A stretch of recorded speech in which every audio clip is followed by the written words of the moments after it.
Assalomu alaykum, hurmatli talabalar. Sizlar bilan navbatdagi ma'ruza mashg'ulotimizni olib boramiz. Bugungi mavzumiz o'z davrini juda ham qiziq bo'lgan aktual mavzulardan biri qadimgi Yunon madaniyati. Qadimgi Yunoniston madaniyati deb nomlanadi. Darsimizni rejalari quyidagicha. Qadimgi Yunon yozuvi, Yunon maktablari haqida birinchi rejamiz bo'ladi. Qadimgi Yunon adabiyoti, e, ikkinchi rejamiz. Yunonistonda ilmiy bilimlarning rivojlanishi bu uchinchi reja va Yunonistonda me'morchilik, haykaltaroshlik hamda so'nggi beshinchi reja qadimgi Yunon dini deb nomlanadi. Umuman, Yunoniston madaniyati degan mavzuga kirishdan avval madaniyat tushunchasi haqida o'zingizga savol berib ko'ring. Nimani tushunasiz madaniyat deganda? Endi bevosita fanda qadimgi Yunoniston madaniyati bu miloddan avvalgi ikkinchi mingyillikni oxiridan boshlangan ko'proq ommalashgan madaniyat hisoblanadi. Qadimgi Yunon yozuvlari maktablariga kelsak, qadimgi Yunoniston o'zining ko'p asrlik madaniyatiga ega davlat edi. Miloddan avvalgi 3-2 mingyilliklardayoq biz ko'rib chiqqan ilk mavzularimizda Krit Miken madaniyati ravnaq topgan edi. Ular o'zlarining chiziqli yozuvlariga A chiziq, B chiziq singari yozuvlarga ega bo'lishgan. Lekin bu yozuv keyinchalik tobora unutilib borgan.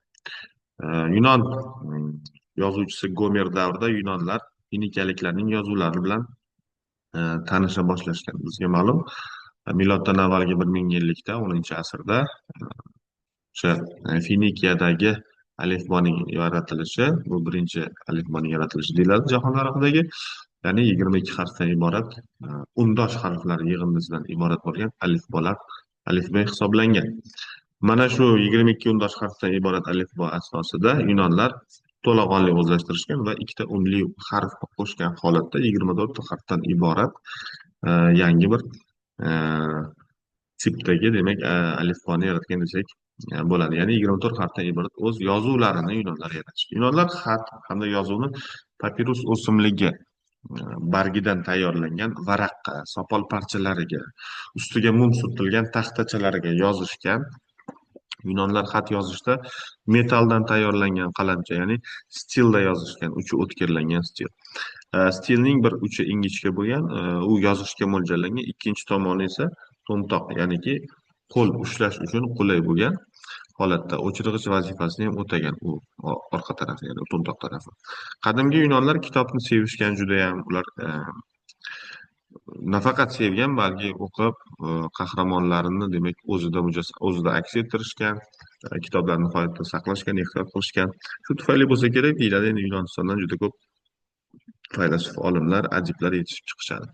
Haqiqatda qadimgi dunyo tarixini titkiladigan bo'lsak, solishtiradigan bo'lsak, qo'shni sivilizatsiyaga ega bo'lgan Rim imperiyasi yoki Yaqin Sharq hududidagi davlatlar bilan solishtirsak, tom ma'noda aytish kerak, Yunonistonda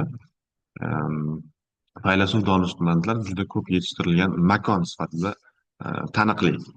Yunonlar o'qishga ishtiyoqmand bo'lishgan. Erkin Yunonlarning o'g'illari 7 yoshda maktabga borishgan bo'lsa, dehqon, hunarmandlarning bolalari maktabni bitirib ota-onalariga yordam berishgan. Badavlat o'ziga to'q kishilarning bolalari 18 yoshgacha gimnaziyalarda, demak, o'qishni davom ettirishi mumkin bo'lgan imkoniyatidan kelib chiqdi. Yunon maktablarida bolalar chiroyli yozishga o'rgatilardi. Aniq va ravon so'zlashgan, nutqni, chiroyli gapirishni nihoyatda ular mashq qilishardi. Ritorika juda rivojlangan edi bularda.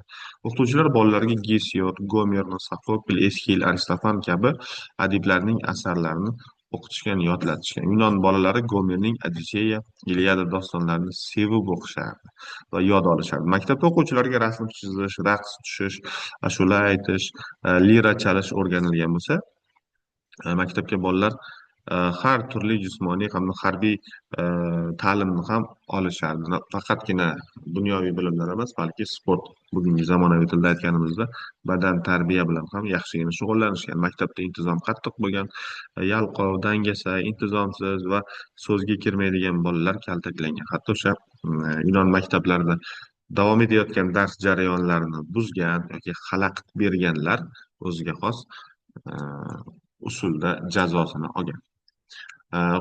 Yunonlarda qullar o'quv yozuvdan mahrum etilardi. Ya'ni ularni hech qanday bir imkoniyati, limiti bo'lmagan bugungi kunda aytganda. Yunonistonda qizlar uchun maktablar bo'lmagan. Qizlar buvilaridan, onalaridan, opalari rahbarligida har xil hunarni, ro'zg'or ishlarini o'rganishgan. Uy ishlari, supir sidiri va hokazo.